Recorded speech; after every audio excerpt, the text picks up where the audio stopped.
안녕하세요. 한일 인문학 커뮤니케이션의 김경옥입니다. 오늘 벌써 6주차 수업에 들어가죠. 지난주까지는 우리가 전전의 근대까지 이제 일본 사회에 대해서 얘기하면서 일본을 알아봤는데, 이번 주에는 이제 일본의 현대를 한번 알아볼 거예요.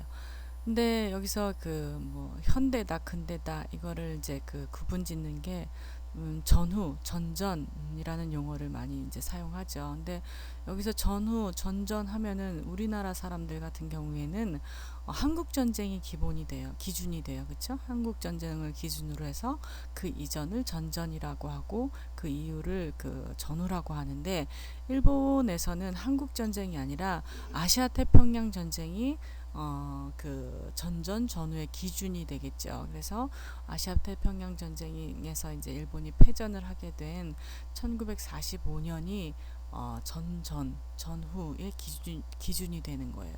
우리나라 같은 경우에는 한국 전쟁이 이제 기준이 되기 때문에 1950년이라든지 뭐 끝나는 시점이다라면 뭐 1952년이라든지 이런 그 한국 전쟁이 기준이 되지만, 일본은 이제 그 아시아 태평양 전쟁에서 패전을 한 1945년을 기준으로 그 이전은 전전이라고 해서 근대를 이제 얘기하는 거고, 그 이후는 전후라고 해서 이제 현대를 얘기하는 거예요. 그래서 이번 그 시간에는 일본의 현대에 대해서 얘기를 하는데, 1945년부터 1945년 일본이 패전을 하고 나서부터 오늘날까지가 이제 현대에 들어가는 거죠. 근데 이제 2000년대 오늘날이라고 해도 뭐 지금의 상황이 아니라 2000년대 전까지, 그 90년대까지를 이제 그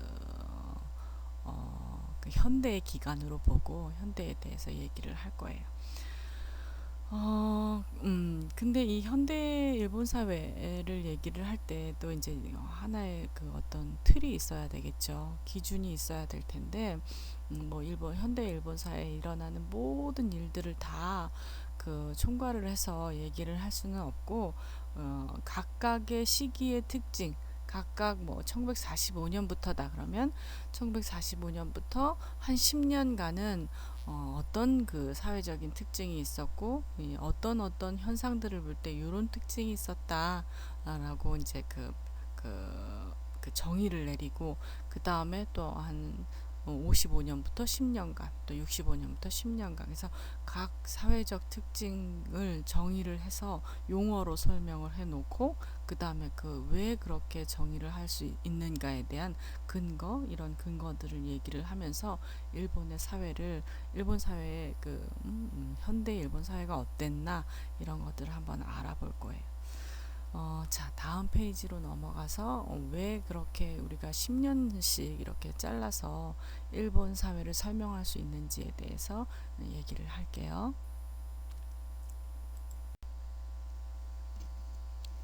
자, 이 페이지에서는 우리가 어떻게 그 10년씩 일본의 현대 사회가 어땠느냐를 이제 뭘 가지고 얘기를 할까에 대해서 여러분들에게 한 저자와 그 다음에 책 한 권을 이제 소개를 할 텐데, 이 PPT 자료는 이번 시간에 제가 현대에 대해서 얘기하는 이 PPT 자료는 요 아오키 타모츠라고 하는 사람, 이게 지금 한자로 되어 있어서 읽는 걸 안 써놨군요. 아오키 타모츠라고 읽는 이름을 읽는데, 이 아오키 타모츠라고 하는 사람이 써놓은 일본 문화론의 변용이라는 책을 근거로 해서 일본의 현대 사회를 그 설명을 할 거예요.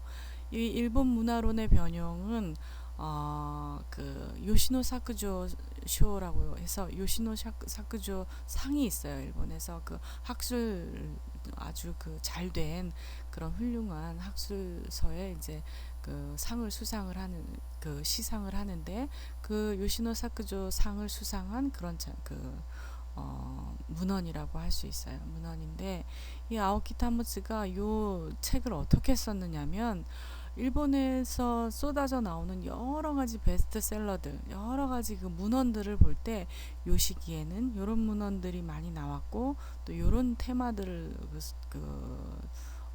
중심으로 해서 이런 문헌들이 많이 쏟아져 나왔다. 또 요 시기에는 뭐 이런 문헌들이 이런 테마를 중심으로 해서 많이 나왔다. 그래서 그 1945년부터 2000년대 이전까지 이 책이 나온 게 이제 1990년이죠. 그러니까 90년대 이전까지 이 사람이 그 시기 구분을 해놓은 게 그 이전까지의 일본에서 쏟아져 나온 문헌들을 정리를 해서 그 문헌들에 나타난 그 문헌들이 그 다루고 있는 그런 소재들 이런 소재들 뭐 이런 것들을 총 정리를 해볼 때 요 시기는 요런 시기였다. 또 뭐 이 시기는 이런 시기였다라는 그 시기 구분을 각각의 특징에 맞게 잘 정리를 해 놓은 책이 바로 일본 문화론의 변형이라는 책이에요. 일본 문화론이 이렇게 변형이 되어 왔다, 바뀌어져 왔다, 뭐 그 변화되어 왔다라는 거를 이제 한 권의 책으로 정리를 잘한 책인데 이 책이 이제 그 일본 문화에 대해서 일본 문화가 요 시기에는 요런 특징이 있었다, 또 저 시기에는 저런 특징이 있었다 이런 것들을 잘 정리를 해 놓은 그 다음에 아주 정확하게 그렇게 꿰뚫어 놓은 그런 책이기 때문에 요시노 사쿠조 상이라는 걸 수상을 했겠죠. 그래서 아무튼 그 아오키 타모츠가 정리를 해 놓은 요 시기 구분 이게 우리나라에도 사실은 번역이 되어서 그 나와 있는 책이에요. 번역서로 이제 출판이 되기도 하고 이게 세계적으로 베스트셀러가 된 게 그래도 요 내용이 적절 일본 사회를 정의하고 일본 사회에 대해서 설명하기에 적절하다라고 판단이 됐기 때문에 이 책이 이제 베스트셀러가 되고 여러 각국의 여러 나라의 번역서로도 이제 출판이 되고 했겠죠. 그래서 저도 사실은 이 아오키 타모츠의 일본 문화론의 변형에 대해서 그렇게 그 반론을 제기하고 싶지 않아요. 그냥 이제 받아들이고 인정하고 싶을 만큼 이 책이 이렇게 일본 사회를 얘기하는 데 있어서 좀 적절하다라는 생각이 들었고 그래서 여러분들에게 이 책의 내용을 중심으로 해서 일본의 현대 사회를 이제 설명을 하는 거죠. 근데 여기에서 아오키 타모츠는 사실상 딱딱 10년씩 이렇게 구분을 지어서 일본 사회에 10년 동안은 요랬다. 1945년부터 10년간은 요런 사회였다.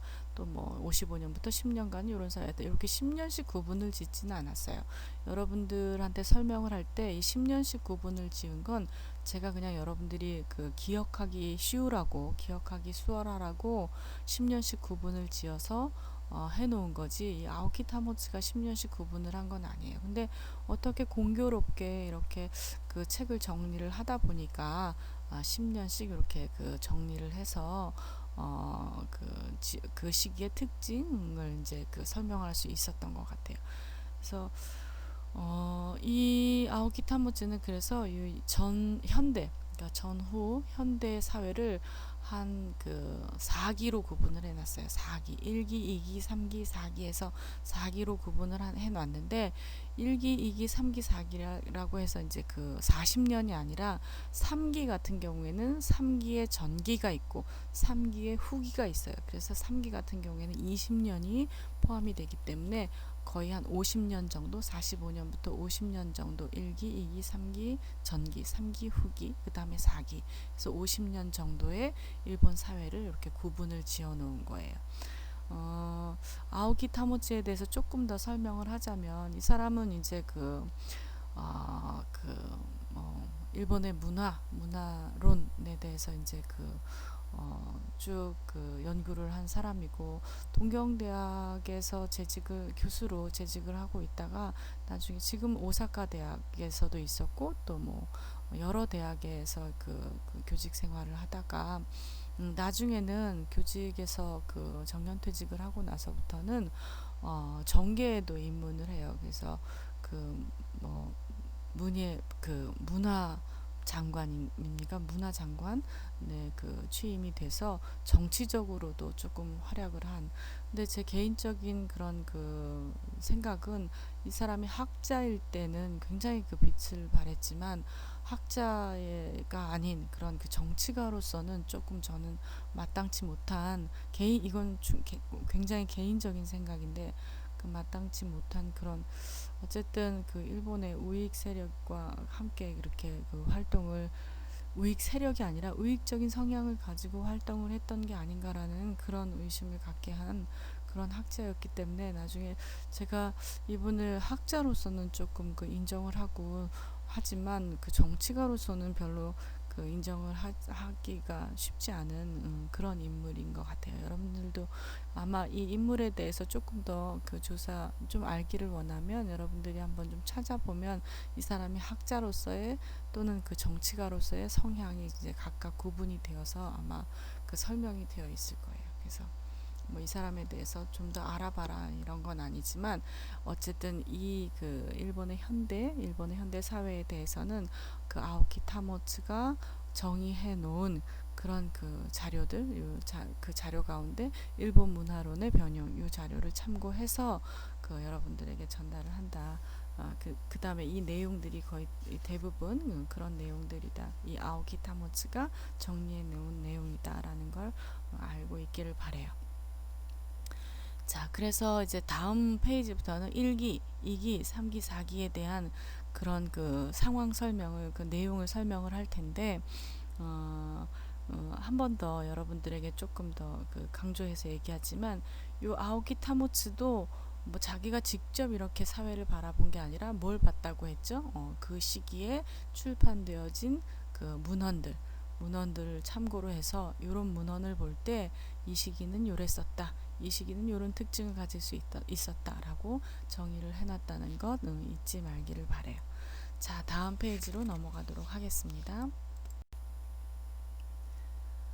자, 제1기는 1945년부터 약 10년간, 1955년까지 를 얘기를 하겠죠. 1945년부터 한 10년간 요 제1기의 특징은 부정적 특수성의 인식 시기라고 할 수 있어요. 부정적 특수성의 인식 시기. 제1기는 부정적 특수성의 인식의 시기다라고 할 수 있는데 제1기의 특징을 보면 패전으로 인해 스스로를 부정한 시기예요. 일본은 이래서 전쟁에 졌어. 일본은 이래서 안 돼. 이런 점 때문에 일본인이 그 패전을 하고 이렇게 어려운 상황에 있는 거야 라고 부정적으로 자기 자신을 스스로 굉장히 부정을 한 이런 시기가 바로 제1기고 그래서 부정적 특수성의 인식의 시기라고 할 수 있는 거예요. 특징이 패전으로 인해서 스스로 부정한 시기, 이 시기를 제1기라고 할 수 있어요. 자, 그 다음에 제1기의 사회 상황을 한번 왜 이렇게 부정적 특수성의 인식의 시기가라고 했는지 그런 사회적 상황을 한번 살펴보도록 하겠습니다. 자, 이 시기의 사회 상황을 보면 이제 1945년에 이제 전쟁에서 졌죠. 전쟁에서 졌기 때문에 굉장히 이제 경제적으로나 뭐 정치도 마찬가지로 여기 보면은 미군 연합군이라고 하지만 이제 주도적으로 미군이죠. 미군의 통치로 인한 정치권을 상실하게 돼요. 그렇죠? 정치권을 상실했다는 거는 나는 일본 사람이야. 우리나라는 일본이야라는 그런 어떤 정체성이 흔들렸다는 얘기예요. 그렇죠? 정치권을 상실하고 그다음에 요 바로 위에 천황의 인간 선언 이거 굉장히 중요합니다. 인간 선언. 그때까지만 해도 천황이 어떤 존재였죠? 신적 존재였어요. 천황을 신으로 알고 이 천황이 우리 일본이라는 나라를 또 일본 국민들을 다 안전하게 보호해 줄 거라고 아주 확고하게 믿고 있었던 그 시기가 바로 전에 근대의 그런 시기였는데 현대에 와서는 천황이 그런 일본인들의 믿음 이런 것들을 그냥 그 어떤 한순간에 다 무너뜨리게 하는 그런 게 바로 인간 선언이라고 할 수 있어요. 내가 신이 아니다. 나는 인간이었다. 라고 이제 그 천황이 인간 선언을 하는 거죠. 그러므로 인해서 어떻게 해요? 일본인들이 굉장히 그 혼란스럽게 되죠. 여태까지 누구를 위해서 살았어요? 일본 국민들은 천황을 위해서 살았어요. 천황을 위해서 살았지만 이제부터는 누구를 위해서 살아야 되느냐? 이런 가치관의 혼란이 오고 그러면서 사회적으로 굉장히 불안정해지고 그 다음에 그런 심리적인 불안뿐만이 아니라 어때요? 그 당시에는 그 전쟁의 모든 것들 물자들을 다 쏟아 넣었기 때문에 전쟁으로 인해서 경제적으로 아주 고갈된 그런 상태였죠. 그래서 이 네 가지 사회 상황을 보면 천황의 인간 선언, 그 다음에 미군의 통치로 인한 정치권 상실, 전쟁으로 인한 경제적 고갈, 그 다음에 가치관 혼란으로 사회적 불안정, 이런 게 다 네 가지가 연결되어 있는 거예요. 네 가지. 맨 처음에 이제 막 패전 직후에는 일본 사람들이 도저히 이 전쟁에서 졌다는 사실을 받아들이기가 힘들었겠죠. 받아들이기가 힘들고 그런 혼란한 상황에서 천황이 우리는 전쟁에서 졌다라고 직접적으로 얘기를 하지 않았어요. 오금 방송으로 인해서. 너네들이 오금 방송을 나중에 이제 여러분들 기회 있으면 들어보길 바래요.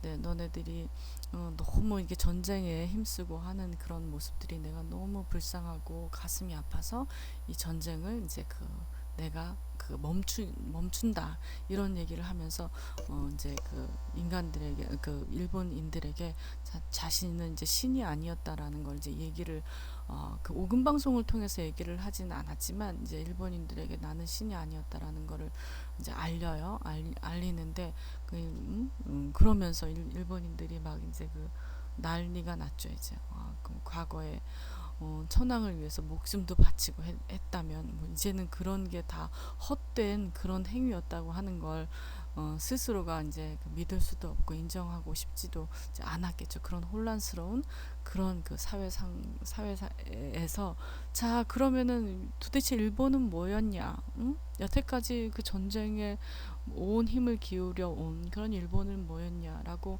스스로를 막 한탄을 하고 스스로를 막 부정을 하면서 일본은 이래서 안 됐어. 일본은 너무 집단주의적으로 천황의 말만 이렇게 자기의 어떤 자기중심적인 그런 생각 없이 그냥 집단적으로 이렇게 흘러갔기 때문에 일본은 안 됐어. 이런 일본은 이래서 망했다라는 그런 부정적인 그런 생각을 하게 된 게 바로 이 시기라고 할 수 있어요. 자, 이 부정적으로 이제 인식을 하게 된 그런 대표 문헌들을 한번 뒷페이지에서 소개를 해보도록 하겠습니다. 자, 이 사람은 이제 나츠메 소세키라는 사람이에요. 나츠메 소세키라는 사람은 근대를 대표하는 그런 일본의 작가였죠. 소설가죠. 근데 나츠메 소세키가 쓴 작품 중에 비관과 수치의 일본인론이라는 책이 있어요. 요 문헌이 이 당시에 이제 굉장히 일본인들에게 선호를 받았던, 그 다음에 그렇게 아주 잘 팔렸던 그런 문헌이라고 할 수 있어요. 비관과 수치의 일본인론. 이게 이제 일본인들은 이래서 안 돼 라는 일본인들의 부정적인, 스스로 부정을 하는 그런 어떤 여러 가지 요소들을 소개하는. 근데 그런 책들을 막 읽으면서 일본인들은 이래서 안 됐어. 이래서 망할 수밖에 없었어. 뭐 그런 인식들을 갖게 된 거죠. 그렇죠? 그래서 대표적인 문헌으로는 나츠메 소세키의 비관과 수치의 일본인론, 이게 이제 베스트셀러로 일본 국민들에게 읽혀진 이런 책이고, 그 다음에 두 번째 다음 페이지를 보겠습니다. 나츠메 소세키에 대해서 설명을 안 했군요. 나츠메 소세키는 여러분들 지금은 여러분들 일본의 1000엔짜리 지폐에 지금은 다른 이제 인물이 등장을 하지만 꽤 오랜 세월 동안 일본의 1000엔짜리 지폐에 등장을 할 정도로 굉장히 일본 지명도가 높은 그런 일본의 소설가였어요. 그래서 아무튼 일본인들의 어떤 인식, 의식, 이런 것들도 굉장히 많이 좌지우지할 만큼 그렇게 영향력을 크게 미친 소설가 중에 한 사람이었다고 할 수 있죠. 여러분들 아마 나츠메 소세키의 책은 여러분들도 한 번쯤은 조금 이렇게 손에 넣어서 봤을 만한 그런 책들이 많아요. 우리나라에 들어와 있는 책들 중에는 뭐가 있을까요? 도련님, 보짱이라고 하는 그런 책도 있고, 거꾸로 마음이라는 책이죠. 그 다음에 나는 고양이로서이다, 뭐 이런 그런 유명한 그런 일본의 소설들이 우리나라에도 많이 번역이 되어서 들어와 있어요. 여러분들도 한두 권쯤은 아마 읽어봤을 거예요. 그렇죠? 그래서 유명한 그런 작가라고 할 수 있는데, 이 작가가 쓴 그 당시에 현대에 들어와서 이 작가가 그 책을 쓴 건 아니지만 과거에 써놓은 이 사람의 그런 문헌, 그런 소설이 다시 한번 각광을 받는 일본을 부정하면서 다시 한번 곽강을 받는 그런 현상을 보였죠. 다음 페이지로 넘어가도록 하겠습니다. 자, 그 밖에도 그 사카구치 안고의 타락론이라는 책이 있고, 그 다음에 기다 미노루의 미치광이 불학 주유기행이라는 책이 있어요. 이런 책들도 보면은 이제 일본의 그 당시에 부정적인 그런 내용들, 일본을 부정하는, 또 일본 스스로를 부정하는 그런 내용들의 책들이에요. 그래서 여기서 타락론을 보면은 뭐 윤리나 도덕적 의미의 타락이 아니라, 여기서 타락은 본래 자기 모습으로 되돌아가야 한다, 뭐 이런 그 의미를 지닌 그런 타락론이라고 할 수 있어요. 그래서 무사도등이나 뭐 여러 가지 그 구태의연한 것에서 벗어나서 완전히 타락을 해야 된다, 완전히 추락해야 된다. 아, 아, 그래야 자기 자신을 볼 수 있다, 찾을 수 있다, 뭐 이런 내용의 그런 그 책이고, 그다음에 기다 미노루의 그 미치광이 불학주의 기행도 일본의 어떤 그런 여러 가지 그 부정적인 모습들, 이런 모습들을 이제 그려놓은 책들이라고 할 수 있어요. 여기에서 소개되는 책들을 일일이 다 그 내용을 소개를 할 수는 없지만, 아무튼 그 일본을 부정적인 시각으로 바라보는 그런 그 내용들의 책들 가운데 가장 그 베스트셀러가 됐던 그런 책들을 여러분들에게 이제 소개를 줄 거예요. 요 세 권 외에도. 근데 이제 그 책들에 대해서 여러분들이 궁금하면 개인적으로 조금 찾아봐도 되고, 여러분들은 이제 여기에서는 이런 문헌들이 있었다, 이런 책들이 있었다, 이런 게 그 당시에 유행을 했었다, 많이 독자들에게 이제 읽혔다 정도만 알고 있으면 될 것 같아요. 자, 그 다음에 다음 페이지로 넘어가도록 하겠습니다. 자, 제2기는 1955년부터 약 10년간, 이 제2기의 특징은 역사적 상대성의 인식의 시기라고 할 수 있어요. 이 제2기를 그 정의를 한마디로 정의를 하면 역사적 상대성의 인식 시기. 그래서 이 시기의 특징을 보면 부정에서 변명으로 그 변명을 하게 된 시기. 그 다음에 역사적인 상황으로 인해서 상대적으로 일본은 어쩔 수가 없었다고 합리화하는 시기.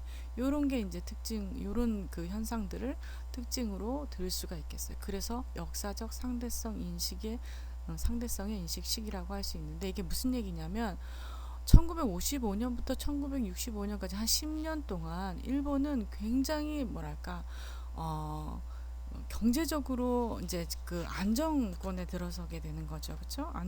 왜냐하면 이 2차 특수를 나중에 그 사회 상황을 그 여러분들에게 소개를 할 때 설명을 할 텐데, 2차 특수를 누리게 돼요. 그래서 아주 안정적인 그런, 이미 1955년부터 10년 그 시기에는 경제적으로 안정이 되고 하다 보니까 과거에 부정했던 것, 과거에 10년 동안 일본은 굉장히 부정을 했었잖아요. 부정적 특수성의 인식의 시기라고 했으니까. 근데 그 부정했던 걸 다시 이제 완전히 번복은 할 수는 없지만, 너무 일본을 스스로가 부정한 게 아닌가? 일본은 과거에 일본이 그 전쟁에서 망하고 그럴 수밖에 없었던 그런 상황이었는데, 일본은 너무 자책을 했다.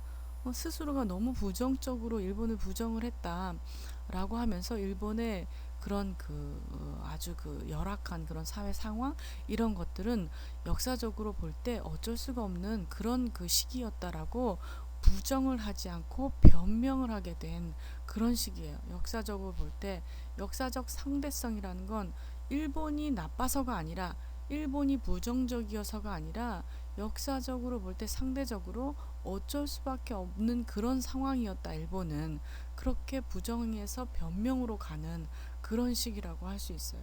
그래서 뭐 일본이 나빠서, 일본이 뭐 집단주의가 안 좋아서 악영향을 미쳐서, 아니면 뭐 일본인들이 뭐 아주 부정적인 어떤 그런 요소를 가지고 있기 때문에 일본이 망한 것이 아니라, 역사적으로 볼 때 다른 곳이 이러면, 뭐 세계 정세도 물론 그 상대성이라는 거에는 세계 정세도 포함이 되어 있겠죠.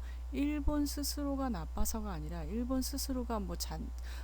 자체가 잘못되어서가 아니라 상대적으로 이랬었다. 그 상황을 볼 때 상대적으로 이랬었기 때문에 일본이 뭐 패전을 하고 나쁜 그런 상황에 빠지는 거지. 역사적으로 볼 때 그 상대적으로 상대성이 있기 때문에 상대적인 그런 상황으로 볼 때 일본이 이랬던 거지, 일본 자체가 나빠서가 아니다. 일본 자체가 부정적인 어떤 그런 요인을 갖고 있어서가 아니다. 그래서 과거에 이제 1945년부터 1955년까지 한 10년 동안은 일본을 스스로가 막 부정을 했다면, 그 부정하는 것에서 변명하는 시기로 돌아선 게 바로 1955년부터 1965년까지라고 할 수 있어요. 그 변명하게 된 이유는 역사적으로 볼 때 일본이 나빠서가 아니라 일본은 이럴 수밖에 없는 그런 상황이었다라고 자기 자신을 합리화하는 그런 이제 시기라고 할 수 있는 거죠. 자, 다음 페이지로 넘어가도록 하겠습니다. 자, 어떻게 부정을 안 하고 이제 부정에서 변명의 시기로 이제 넘어갔느냐면, 요 시기의 그 사회적인 상황을 보면은, 자, 정치적으로 미국의 직접 통치에서 벗어남.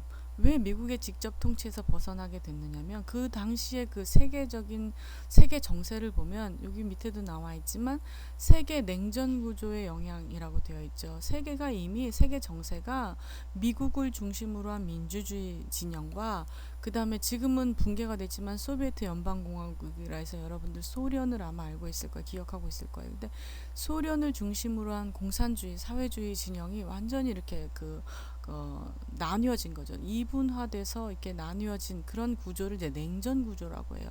그 냉전 구조로 세계 정세가 이제 그 상황이 펼쳐졌기 때문에 미국은 일본을 직접 통치하지 않고 직접 통치에서 이제 간접 통치로 전환을 하면서 일본을 뭐랄까, 공산 진영을 방어할 수 있는 그런 기지, 그런 그 역할을 수행해낼 수 있는 국가로 키우려고 했던 거죠. 그래서 이제 직접 통치보다는 간접 통치로 전환을 이제 시켜요. 그래서 미국의 정치적으로 미국의 직접 통치에서 벗어났다는 것으로도 일본이 굉장히 이제 그 어떤 뭐 자존심을 회복하거나 이런 거에 이제 일조를 하게 된 거죠. 그렇죠? 그 다음에 한국 전쟁으로 인한 2차 특수로 경제를 회복을 하게 됐다라고 하는 건 뭐냐면, 1차 특수에 대해서 얘기를 했죠. 제1차 세계대전 1914년에 있었다고 했어요. 그때 1차 특수가 이제 독일로부터 아니면 여러 그 유럽으로부터 들여온, 그 전에 받아들이게 된 여러 가지 기술력 이런 것들을 바탕으로 해서 제1차 세계대전이 일어났을 때 경제 특수를 열었다 그랬죠. 그런 군수 물자들 이런 것들을 만들어서 수출을 하고 하면서 이제 1차 특수를 얻었다 그랬죠. 그게 이제 일본의 1차 특수라고 한다면, 2차 특수는 또 한국 전쟁으로 인해서 2차 특수로 이제 경제 회복을 했다고 하는데, 사실상 일본이 1945년에 패전을 했다고 하더라도 완전한 패전이라고 우리 한국 전쟁하고 비교를 해서는 안 돼요. 한국 전쟁이 끝났을 때는 거의 정말 폐허가 되었죠. 모든 경제적인, 그 다음에 심리적인 모든 것들이 이제 고갈되고, 또 경제적으로 일어날 수 있는 그런 인프라마저도 다 파괴가 됐어요. 왜냐하면 한국 전쟁은 어디서 했죠? 한국에서 했어요. 그쵸? 한반도에서 전쟁을 한 거기 때문에 여기가 전쟁터였어요. 전장이었어요. 그래서 모든 그런 인프라들이 다 파괴가 된 그런 상황이었죠. 근데 일본의 전쟁은, 일본의 전쟁터가 일본이 아니었어요. 다 뭐 주변 여러 나라 국가들이라든지, 결국 일본에서 파괴가 된 거는 그 히로시마나 나가사키의 원폭을 투하하면서 그 일정한 그 부분적인 그런 장소가 뭐 폐허가 되기는 했지만, 일본 전 국토는 다 살아 있었어요. 모든 도로, 모든 그 뭔가를 생산해낼 수 있는 인프라들, 이런 것들은 그대로 다 건재해 있었어요. 그러다 보니까 전쟁이 끝나고도 이 사람들은 빨리 회복을 할 수 있었던 거예요. 빨리 경제적으로 뭔가를 생산해낼 수 있는 공장이 뭐 파괴된 것도 아니고 도로가 붕괴된 것도 아니고 모든 것들이 그대로 다 있었기 때문에, 거기에 조금만 더 활력소를 뭐 어떤 시드 자본 뭐 이런 것들이 들어가 준다면 금방 회복할 수 있는 그런 조건들, 이런 조건들은 다 갖추고 있었어요. 그래서 한국 전쟁에서 이 끝난 그런 상황과, 일본의 그 아시아 태평양 전쟁이 끝난 상황과, 일본의 상황과 한국의 상황은 완전히 많이 달라요. 달랐었죠. 그래서 그 당시는 이제 일본이 굉장히 그런 뭔가를 생산해낼 수 있는 그런 인프라들이 그대로 그 지켜져 있었기 때문에, 갖추고 있었기 때문에 한국 전쟁이 터져줌으로 인해서, 한국 전쟁으로 인해서 막 군수 물자 이런 것들을 금방 생산해낼 수 있었던 거예요. 그래서 금방 2차 특수를 한국 전쟁으로 인해서 2차 특수를 누렸던 거죠. 일본이 이제 한간에 이런 얘기들이 이제 들려오기도 해요. 일본은 전쟁으로 흥하고 전쟁으로 망한 국가다. 뭐 이런 얘기들 여러분들도 들어본 적이 있을 거예요. 그게 바로 이제 이 1차 세계대전과 그 다음에 한국전쟁으로 인한 특수. 이거는 이제 일본이 전쟁으로 흥한 케이스죠. 그 다음에 일본이 침략전쟁을 일으키면서 1945년에 패전한 건 전쟁으로 망한 케이스죠. 그렇죠? 그래서 전쟁으로 흥하고 전쟁으로 망한 그 나라가 일본이다라고 얘기하는 건 바로 요 한국전쟁 그 2차 특수도 포함되는 그런 내용이에요.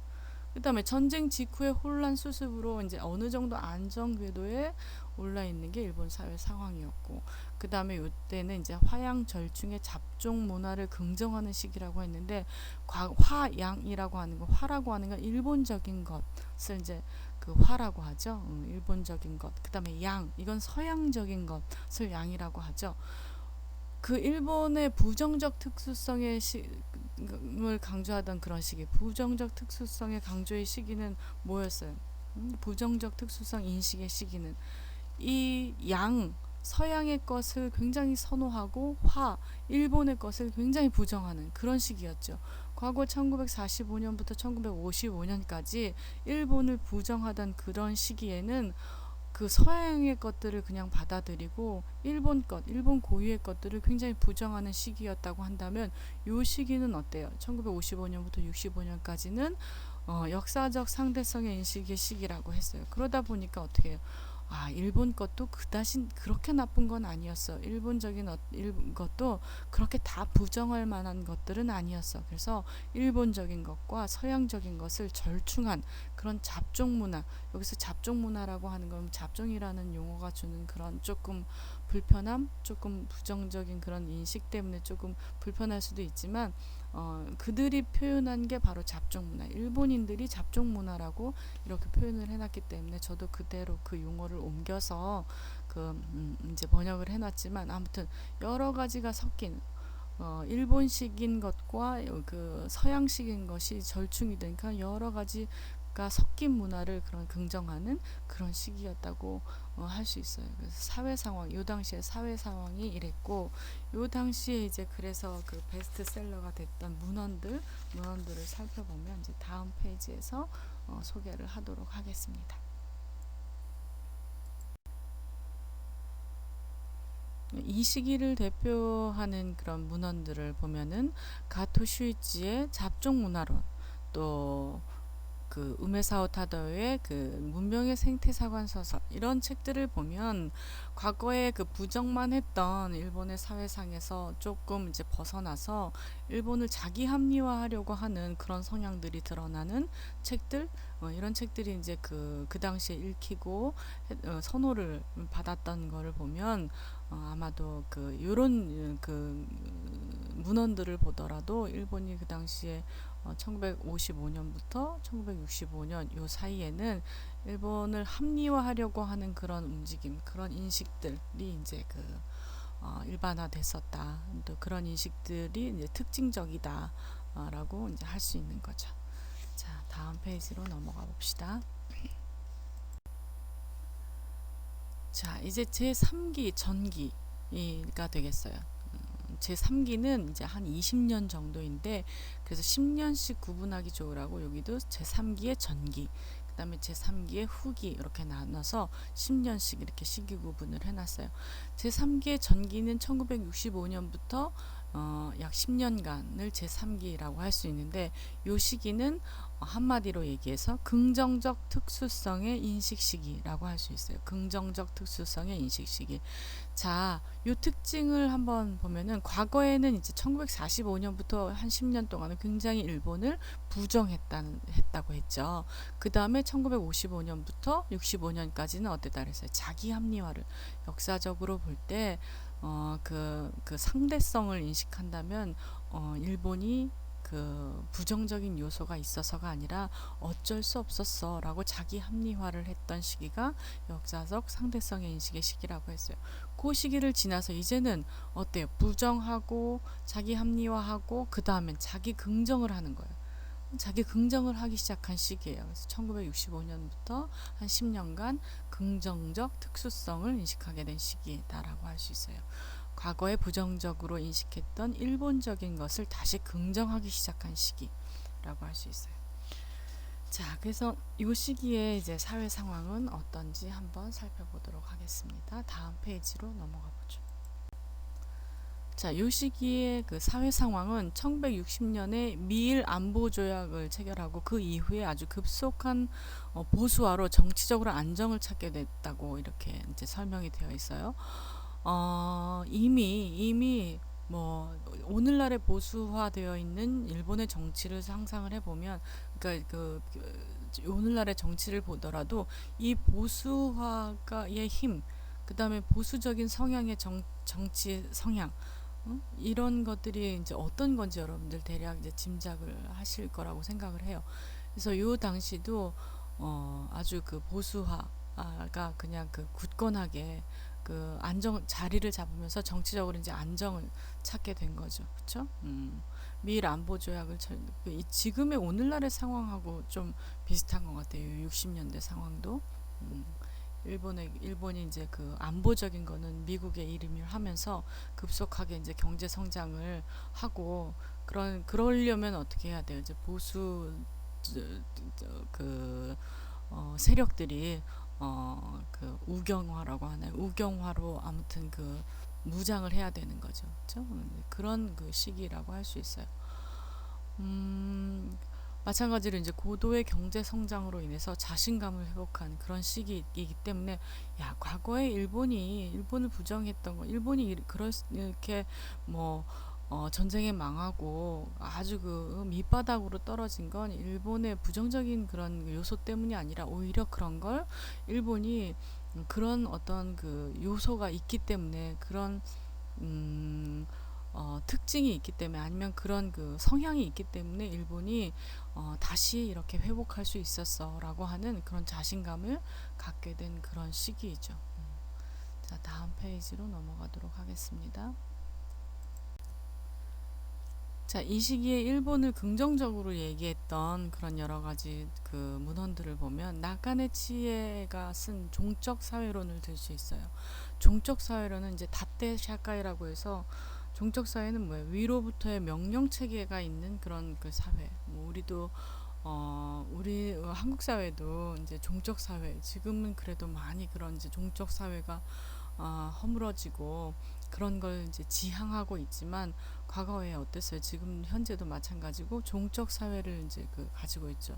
종적 사회라는 거는 그런 거잖아요. 아버지, 뭐 형, 가족을 단위의 중심으로 볼 때, 가족 단위로 볼 때, 형이 나 아버지가 나보다 뭐 그렇게 바람직한 얘기를 하지 않아도 형이기 때문에, 아버지이기 때문에 윗사람 말을 들어야 한다, 뭐 이런 거.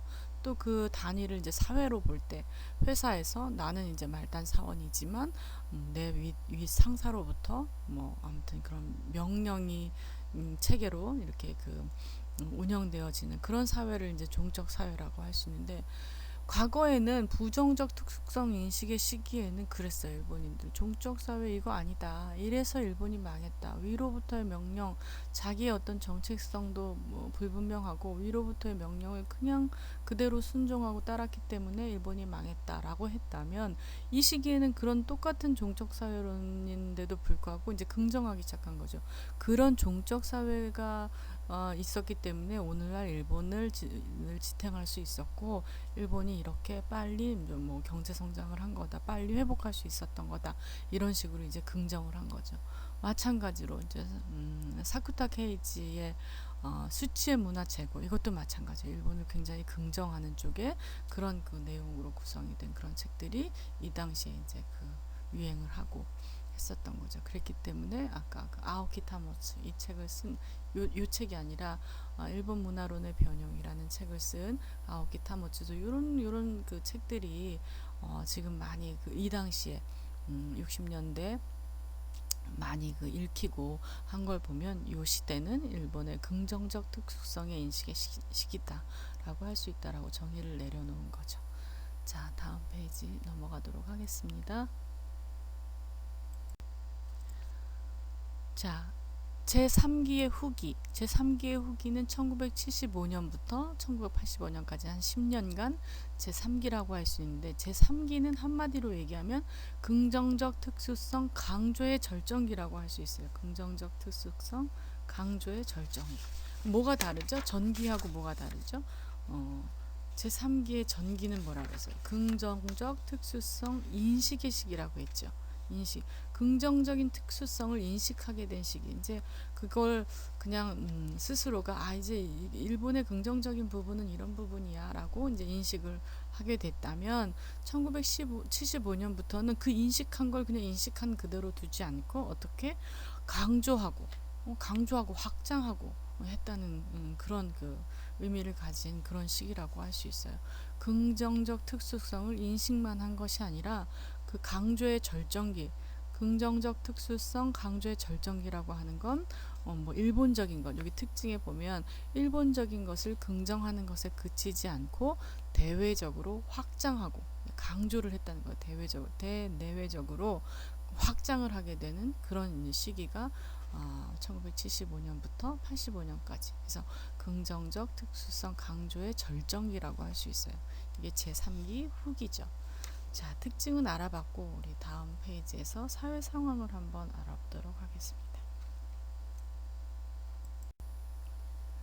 자, 이 시기의 사회 상황은 1975년부터 85년까지 한번 보세요. 대미 추종에서 선구자적 입장으로 전환을 했대요. 어떻게 해서 이런 얘기가 나오느냐면 봐봐요.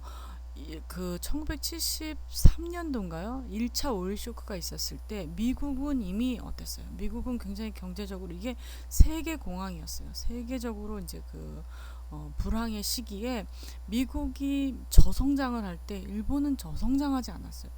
마이너스 성장은 하지 않고 그대로 그런 걸 이제 유지를 해가면서 결국 어땠어요? 79년도 제2차 오일 쇼크에서도 미국이 그렇게 세계적인 공황으로 경제적인 타격을 받았을 때도 일본은 뭐 그렇게 미국처럼 그렇게 막 꺾이는 마이너스 성장으로 가는 그런 상태는 아니었고 1차 오일 쇼크와 2차 오일 쇼크를 그래도 무난히 이렇게 잘 견뎌 넘긴 그런 상황이었어요. 그러다 보니까 어때요? 경제적으로 일본이 계속 미국을 추종하고 2위로 따라가다가 여기 설명이 나온 것처럼 대미 추종에서 선구자적 입장으로 전환을 했대요. 일본이 이제 세계 경제 대국이 1위가 된 거예요. 1위. 미국을 따돌리고 미국보다도 경제적으로 앞서 나가기 시작한 그런 시기예요. 그래서 보면은 주변국들도 그렇고 일본을 배우고 본받아서 일본적 시스템을 도입해야 한다는 그런 대내외적인 양상이 확산이 된 그런 시기예요. 이 시기가. 일본이 막 그때 1차 오일 쇼크, 2차 오일 쇼크를 넘기면서 미국이 굉장히 경제 제재도 가하고 했었죠. 경제 제재도 가하고 했었는데 일본인은 그런 것에서도 막 아주 잘 넘긴 그 위기를 넘긴 그러면서 그 타의 추종을 불허하게 하는 그런 상황에서 얼마나 그 자존심이 많이 세워졌고 얼마나 콧대가 많이 높아졌겠어요. 그렇죠? 아주 자긍심이 대단했던 그런 시기라고 할 수 있어요. 그러니까 일본적인 거를 우리를 따라라 이제. 우리가 여태까지 뭐 미국을 추종해 오고 과거에 뭐 좀 이랬던 적도 있지만 이제 너희들이 우리를 따라라 하는 식의 그런 인식을 가졌던 시기가 바로 후기라고 할 수 있어요. 특수성을 긍정적 특수성을 강조의 절정의 시기라고 할 수가 있겠어요. 자, 그 다음에 다음 페이지에 어떤 문헌들이 이 시기에 유행을 했었나 한번 봅시다. 자, 대표적인 문헌을 2개 이렇게 소개를 해놨는데 하마구치 에이슌의 일본다움의 재발견. 자, 일본다움이란 뭔가? 일본다움 일본인의 집단주의적인 성향 이런 여러 가지들이 굉장히 그 과거에는 1945년 바로 그 전쟁에서 지고 난 직후에는 부정적인 것으로 여겼다면, 이거는 이제 이 시기에는 벌써 막 일본의 이런 성향들이 굉장히 우수하다는, 그다음에 남들이 따라할 수 없다는 이런 그 성향들을로 전환을 시켜서 그런 걸 이제 강조를 하게 되죠. 그래서 일본 다음에 재발견 이런 것도 집단주의가 아니다. 일본은 어, 그, 음, 뭐 관계체주의다.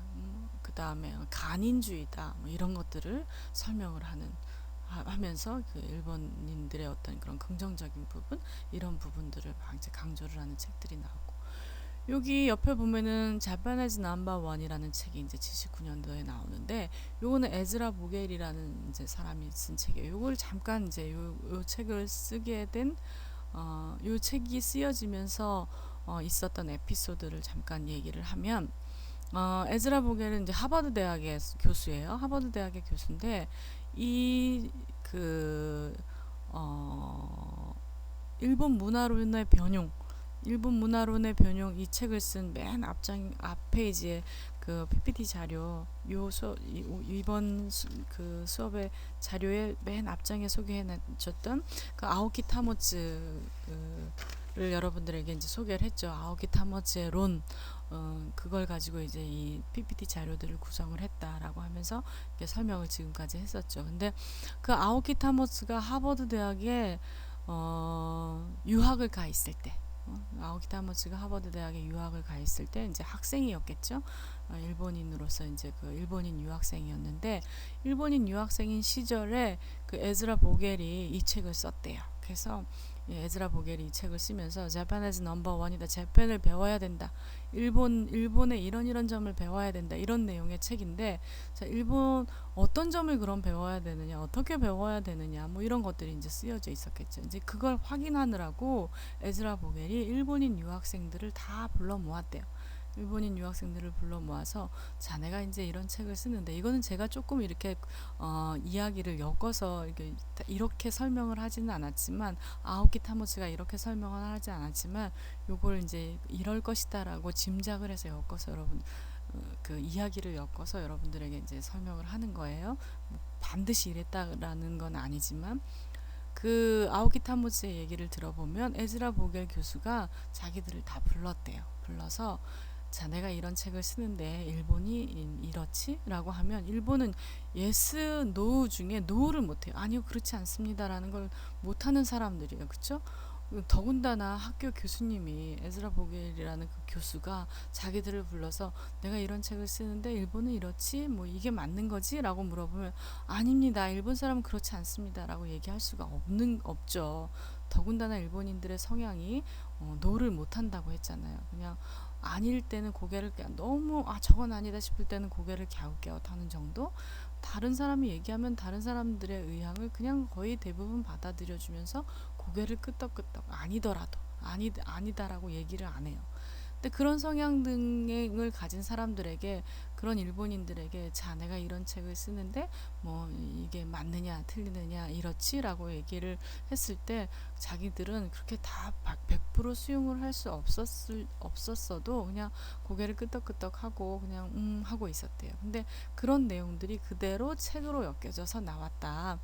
그렇게 얘기를 하더라고요. 그래서 그 에즈라 보겔이 썼던 자파니즈 넘버 원 같은 그런 이 책은 일본인 유학생들에게, 그러니까 일본을 제대로 다 알고 썼다고는 하기 어렵지 않나라는 그런 제 개인적인 생각이 들어요. 근데 어쨌든 일본적인 거를 배워야 된다.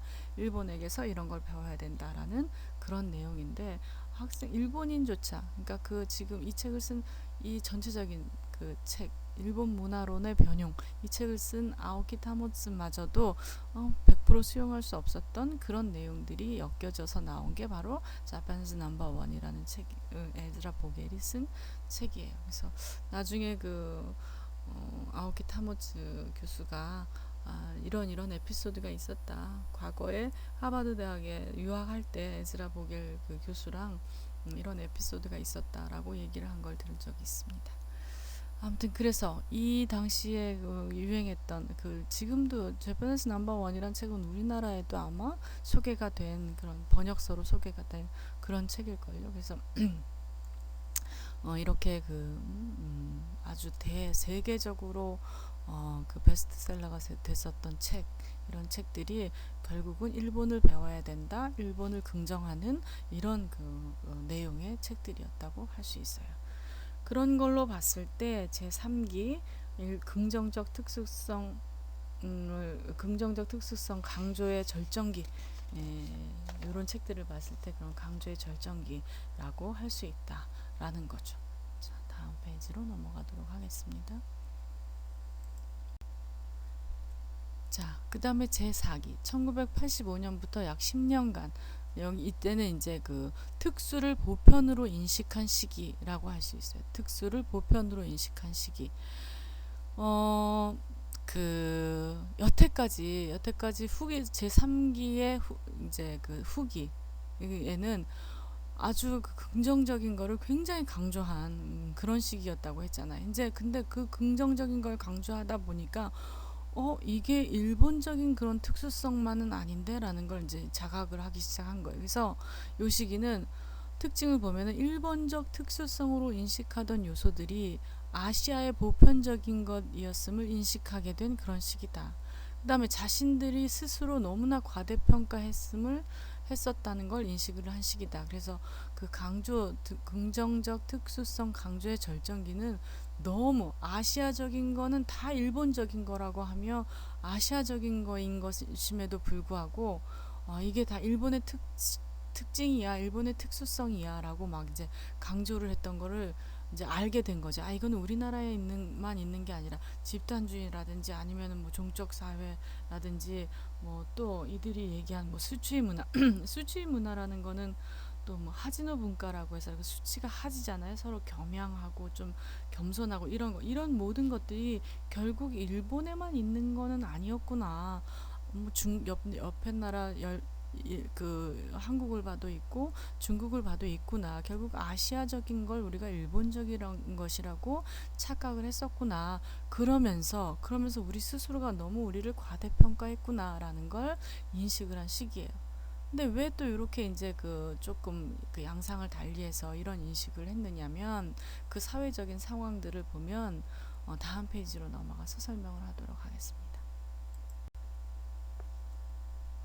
이 시기의 사회 상황을 한번 보면 이제 국제사회에서의 고립이라고 하는 거는 요 당시에 이제 주변국들이나 뭐 예를 들면 이제 통상 관계에 있다고 봅시다. 근데 그런 통상 관계에 있어서도 사실은 룰이라고 하는 게 있는데 그 룰에서 벗어나서 일본이 굉장히 무리하게 일본의 어떤 그런 일본의 것을 따르라, 일본에 맞춰라라는 식의 그런 룰을 지키지 아니하고 그런 대외적인 관계 이런 것들에서 이제 자기들을 따르라고 하는 그런 주장들을 하고 그러다 보니까는 뭐 통상 관계에 있어서도 어떤 룰이라고 하는 게 있는데 저런 룰을 지키지 아니하고 무조건 일본적인 걸 따르라고 일본에 맞추라고 하는 건 부당하다라고 하는 그런 주변국들의 어떤 항의 그런 인식들이 있었고 또 중요한 건 미국과의 무역 마찰을 들 수 있는데 미국이 이제 전쟁이 끝나고 나서 1945년 이후에 일본에 굉장히 관세라든지 이런 걸 이제 널널하게 많이 혜택을 주죠. 그렇죠? 혜택을 주는데 그러다 보니까 어느 사이에 일본이 미국을 앞서가는 그런 이제 상황이 되어버린 거예요.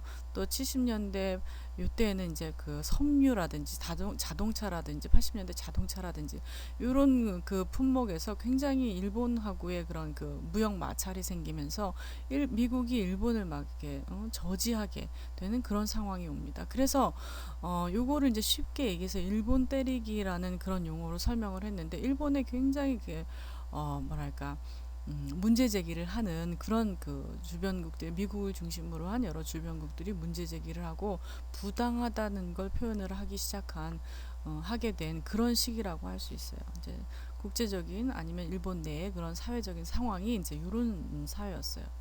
그래서 일본이 특수한 그런 긍정적인 특수성을 강조한 그런 시기에서 다시 이제 보편적으로 보편적인 인식을 하게 되는, 특수에서 보편으로 인식을 하게 되는 그런 시기라고 할 수, 그런 그 사회 배경을 가지고 있었다라고 할 수 있죠. 자, 다음 페이지 넘어가도록 하겠습니다.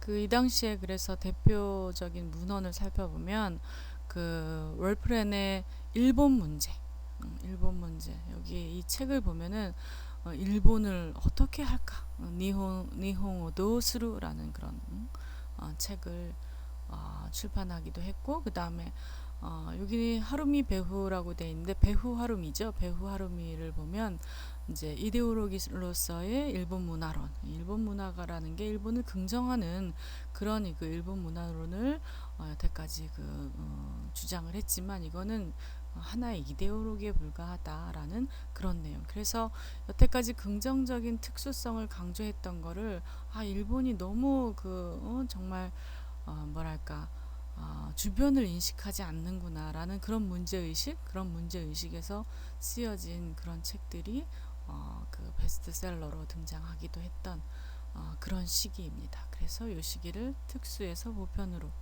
인식하게 된 시기라고 할 수 있고, 이래서 이제 전체적인 걸 보면은 1945년 전후 직후로부터 1990년대 이전까지의 일본의 사회상이 요렇게 변하면서 한 10년 단위로 그 일본의 사회의 특징을 보면 요런 특징을 가질 수 있었다, 요런 특징을 나타낸다 라는 걸 이제 정리를 해봤어요.